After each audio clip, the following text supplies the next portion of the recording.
గుజరాత్, హిమాచల్ ప్రదేశ్లో ఎన్నికలు ముగిశాయి. గుజరాత్లో బీజేపీ 7వసారి ఎన్నికల్లో విజయ దుందుబి మోగించగా హిమాచల్ ప్రదేశ్ కాంగ్రెస్ చేజిక్కించుకుంది. అయితే 2 చోట్ల ఆమ్ ఆద్మీ పార్టీ కంటెస్ట్ చేస్తుంది. అసలు ఆమ్ ఆద్మీ పార్టీ ఇన్ని రాష్ట్రాల్లో ఎందుకు కంటెస్ట్ చేస్తుంది? తను ఒక ఆల్టర్నేటివ్ 2024 ఎలక్షన్స్లో అని చూపించుకోవడానికి. బీజేపీకి ఆల్టర్నేటివ్ లేదు అని చాలామంది అంటున్నారు. దాన్ని కౌంటర్ చేయడానికి 2024 ఎలక్షన్స్లో నేషనల్ లెవెల్లో ఒక ప్రత్యామ్నాయంగా తయారవడానికి ఆమ్ ఆద్మీ పార్టీ అడుగులు ముందుకేస్తోంది. అయితే 2 చోట్ల కంగుతుంది. హిమాచల్ ప్రదేశ్లో అసలు అకౌంటే ఓపెన్ చేయలేదు, ఒక్క సీట్ కూడా రాలేదు, 1% ఓటు వచ్చిందంట అంతే. గుజరాత్లో మాత్రం దాదాపు 13% ఓటు వచ్చింది. ఇదే టైంలో కొంచెం ముందుగా జరిగిన ఢిల్లీ లోకల్ బాడీ ఎలక్షన్స్లో, మున్సిపల్ కార్పొరేషన్ ఆఫ్ ఢిల్లీ ఎలక్షన్స్లో Aam Aadmi party almost sweep out చేసింది. చాలా అంటే ఇంత ముందు వరకు అది బీజేపీ కంచుకోటగా ఉంది ఢిల్లీ లోకల్ ఎలక్షన్స్, అది ఆమ్ ఆద్మీ పార్టీ చేజిక్కించుకుంది. సో ఈ ఎలక్షన్స్లో ఈ సీజన్లో ఎవరికోళ్ళు విజేతలని చెప్పుకుంటున్నారు. అయితే ఇక్కడ ఆమ్ ఆద్మీ పార్టీకి ఒక గుడ్ న్యూస్ ఉంది. అదే ఆమ్ ఆద్మీ పార్టీ జాతీయ పార్టీగా అవతరించబోతోంది, అంటే నేషనల్ పార్టీ అవ్వబోతోంది. నేషనల్ పార్టీ అవ్వాలంటే కొంత క్రైటీరియా కావాలి. ఆ క్రైటీరియా ఇప్పుడు ఆమ్ ఆద్మీ పార్టీ తెచ్చుకుందనమాట. ఎలక్షన్ సింబల్స్ ఆర్డర్ 1968 ప్రకారం election commission of India national పార్టీస్ని, స్టేట్ పార్టీస్ని రికగ్నైజ్ చేస్తే ఎవరైనా పార్టీని రిజిస్టర్ చేసుకోవచ్చు, కావాల్సినంతమంది ఓటర్స్, ఆ ప్రొసీజరు మొత్తం ఆఫీస్ స్ట్రక్చర్ ఉంటే. కానీ దాన్ని రికగ్నైజ్ చేయాలంటే దానికి ఒక క్రైటీరియా కావాలి. ఆ క్రైటీరియా అంతా ఎలక్షన్ సింబల్స్ ఆర్డర్లో ఉందన్నమాట.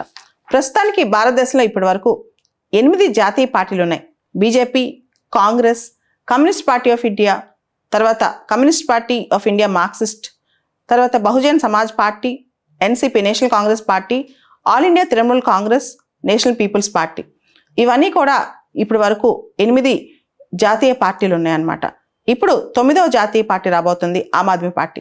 మీకు తెలుసు, మమతా బెనర్జీ తృణమూల్ కాంగ్రెస్ నేషనల్ పార్టీ అయింది 3 ఏళ్ల క్రితం అని చెప్పి. తృణమూల్ కాంగ్రెస్ 4 రాష్ట్రాల్లో స్టేట్ పార్టీగా అయ్యి నేషనల్ పార్టీగా ఆవిర్భవించింది అనమాట. వెస్ట్ బెంగాల్, మణిపూర్, త్రిపుర, అరుణాచల్ ప్రదేశ్. ఈ 4 రాష్ట్రాల్లో తృణమూల్ కాంగ్రెస్ జాతీయ పార్టీగా అవతరించడానికి అక్కడ రాష్ట్ర పార్టీగా అవతరించింది అనమాట. సో ఒక పార్టీ నేషనల్ పార్టీ అవ్వాలి అంటే ఏం కావాలి అనేది మనం ఒకసారి చూద్దాం. As per election commission of India election symbols order and election commission of India political parties and election symbols handbook, ఒక పార్టీ నేషనల్ పార్టీ అవ్వాలి అంటే it should be recognised as a state party in 4 or more states. 4 లేదా ఆపై రాష్ట్రాలు, అంతకంటే ఎక్కువ రాష్ట్రాల్లో రాష్ట్ర పార్టీగా గుర్తింపు పొందాలి. ఇందాక చెప్పాను కదా, తృణమూల్ కాంగ్రెస్ ఈ క్రైటీరియాతో గుర్తింపు పొందింది. మణిపూర్, త్రిపుర, అరుణాచల్ ప్రదేశ్, వెస్ట్ బెంగాల్, ఈ 4 రాష్ట్రాల్లో రాష్ట్ర పార్టీ అనమాట. రెండోది, 4 రాష్ట్రాల నుంచి 6% ఆఫ్ ఓట్స్ కైవసం చేసుకుని 4 లోక్సభ సీట్స్ సంపాదించుకోవాలి. ఒక పార్టీ 4 రాష్ట్రాల్లో పోటీ చేసి కనీసం 4 రాష్ట్రాల్లో 6% ఓటు ప్రతి రాష్ట్రంలో సంపాదించి తర్వాత 4 లోక్సభ స్థానాలు సంపాదించుకోవాలి. మీరు గమనించారా, ఆమ్ ఆద్మీ పార్టీ ఢిల్లీ, పంజాబ్, గోవా, గుజరాత్ ఈ 4 రాష్ట్రాల్లో ఓట్లు సంపాదించేసుకుంది, మోర్ దాన్ 6%. మనం చూస్తే ఢిల్లీలో ఆమ్ ఆద్మీ పార్టీ, తర్వాత గోవా ఆమ్ ఆద్మీ పార్టీ కంటెస్ట్ చేసి దాదాపు 6.77% ఓట్ షేర్ కంటెస్ట్ తెచ్చుకుంది. తర్వాత పంజాబ్లో ఆమ్ ఆద్మీ పార్టీ గవర్నమెంటే ఫామ్ చేసింది. గుజరాత్లో దాదాపు 13% ఓట్లు సంపాదించుకుంది. స్థానాలు 5 లెజిస్లేటివ్ అసెంబ్లీ స్థానాలు సంపాదించుకున్న, ఓట్స్ మాత్రం మొన్న లెజిస్లేటివ్ అసెంబ్లీ ఎలక్షన్స్లో దాదాపు 13% సంపాదించుకుంది. సో మొత్తానికి 4 రాష్ట్రాల్లో 6% ఆఫ్ ఓట్స్ పైన సంపాదించుకుంది ఆమ్ ఆద్మీ పార్టీ. అండ్ ఆమ్ ఆద్మీ పార్టీకి 4 లోక్సభ స్థానాలు అనేవి ఈజీగా ఉంటాయి. ఈ 4 రాష్ట్రాలు ఏంటి? ఢిల్లీ, పంజాబ్, గోవా అండ్ గుజరాత్ అనమాట. తర్వాత ఏదైనా ఒక స్టేట్ పార్టీ, ఒక పార్టీ 3 డిఫరెంట్ స్టేట్స్లో 2% ఆఫ్ లోక్సభ స్థానాలు సంపాదించుకుంటే, 3 డిఫరెంట్ రాష్ట్రాల నుంచి, 3 డిఫరెంట్ విభిన్న రాష్ట్రాల నుంచి 2% ఆఫ్ లోక్సభ స్థానాలు అంటే దాదాపు 11 లోక్సభ స్థానాలు సంపాదించుకుంటాయి అనమాట. ఇలా అయితే కూడా మనం నేషనల్ పార్టీగా ఆవిర్భవించగలం అనమాట. సో దాని తర్వాత స్టేట్ పార్టీ ఒక రాష్ట్ర పార్టీగా ఒక పార్టీ ఆవిర్భవించాలంటే ఆ పార్టీకి ఏ క్రైటీరియా ఉండాలి? ఒక పార్టీ స్టేట్ పార్టీ అవ్వాలి అంటే 6% of votes in last assembly elections at least 2 MLAs. ఒక లాస్ట్ అసెంబ్లీ ఎలక్షన్స్లో ఆ రాష్ట్రం నుంచి 6% ఓట్లు అండ్ దాదాపు 2 MLAs ఉండాలన్నమాట. Or 6% of votes in last Lok Sabha elections and 1 MP seat. Last Lok Sabha ఎలక్షన్స్లో 6% ఆఫ్ ఓట్స్ ఉండి 1 MP సీట్ తెచ్చుకోవాలి. లేదా 3% of total number of seats.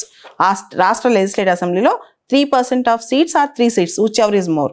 3% సీట్లు లేదా 3 సీట్లు ఏదైతే ఎక్కువైతే అదనమాట. తర్వాత ప్రతి 25 లోక్సభ ఎంపీ స్థానాల్లో ఆ రాష్ట్రం నుంచి కనీసం 1 లోక్సభ ఎంపీ స్థానం తెచ్చుకోవాలి. ప్రతి 25 లోక్సభ ఎంపీ స్థానంలో కనీసం 1 తెచ్చుకోవాలి. ఇదంతా కాకపోయింది, కొన్నిసార్లు మీరు గమనిస్తుంటారు కొన్ని పార్టీలు అసలు ఎన్నికల్లో గెలవు కానీ ఓట్ షేర్ బాగుంటుంది. సో ఆ రాష్ట్ర అసెంబ్లీ ఎన్నికల్లో 8% ఆఫ్ ఓట్ షేర్ వచ్చింది అనుకోండి ఒక పార్టీకి, ఏ టికెట్ గెలవపోయినా సరే ఆ పార్టీని రాష్ట్ర పార్టీగా గుర్తిస్తారు. భారతదేశంలో దాదాపు 54 రికగ్నైజ్డ్ రాష్ట్ర పార్టీలు ఉన్నాయి. కొన్ని స్ట్రాంగ్ రీజనల్ పార్టీస్ ఉన్నాయి. DMK, TRS, YSRCP, Biju Janata Dal, ఇవన్నీ కూడా చాలా స్ట్రాంగ్ పార్టీస్. శివసేన, ఇవన్నీ రీజనల్ పార్టీస్. ఈ రీజనల్ పార్టీస్లో ఉన్నా కానీ నేషనల్ క్లౌట్ వీళ్ళకి చాలా ఎక్కువ ఉంది. అదే కొన్ని నేషనల్ పార్టీస్ ఉన్నాయి, NCP, CPIM, CPI, ఇవి నేషనల్ పార్టీస్ అయినా కానీ వీటి national people's party and north eastern స్టేట్స్లో స్టేట్ పార్టీగా రికగ్నైజ్ అవ్వడం పెద్ద కష్టం కాదు 4 స్టేట్స్లో. సో ఈ పార్టీస్ నేషనల్ పార్టీస్గా ఉన్న ఓవరాల్ నేషన్ వైడ్ క్లౌడ్ కొంచెం తక్కువ ఉంటుంది అనమాట. సో ఒక కామెంట్ కూడా ఉంది, regional parties are playing a national role and national parties are playing a regional role అని చెప్పి భారతదేశంలో. ఇది కాకుండా ఇంకొక మాట కూడా ఇక్కడ చెప్పాలి.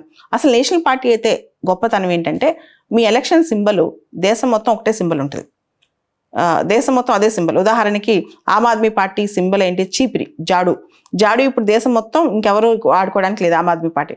తర్వాత నేషనల్ పార్టీకి నేషనల్ లెవెల్లో స్టార్ క్యాంపెయినర్స్ ఎక్కువ పెట్టుకోవచ్చు, ఎలక్షన్ ఖర్చు ఎక్కువ పెట్టుకోవచ్చు అఫీషియల్గా. తర్వాత నేషనల్ లెవెల్లో ఢిల్లీలో పార్టీ ఆఫీస్కి స్థలం ఇస్తారు, పెద్ద స్థలం ఇస్తారు. ఇవన్నీ కూడా నేషనల్ పార్టీకి ఉండే అడ్వాంటేజెస్ అనమాట. రీజనల్ పార్టీస్కి కొంచెం అడ్వాంటేజెస్ తక్కువ ఉంటాయి. కాకపోతే చాలా రీజనల్ పార్టీస్ నేషనల్ పార్టీస్ అవ్వాలని ట్రై చేస్తుంటాయి. మీరు చూసారు TRS ఇప్పుడు BRS అయింది. సో పేరు మారంగానే నేషనల్ పార్టీ అవుతుంది. దానికి కొంచెం వర్కౌట్ కూడా చేసుకోవాలి. 4 different స్టేట్స్ నుంచి గెలవటం, చాలా స్టేట్స్లో తన ప్రాబల్యం పెంచుకోవటం, తన మెసేజ్ని, తన డెవలప్మెంటల్ ఎజెండాని వేరే స్టేట్స్కి తీసుకెళ్ళటం, ఇవన్నీ కూడా. ఓవరాల్గా చూస్తే భారత రాజకీయాల్లో BJP అనేది ఒక ప్రబలమైన శక్తిగా మారింది. మనం గుజరాత్ ఎలక్షన్స్ చూస్తేనే అది అర్థమవుతుంది. సో ఇంకొంతకాలం పాటు ఖచ్చితంగా BJP రోల్ భారతదేశంలో చాలా కీలకంగా ఉండబోతోంది.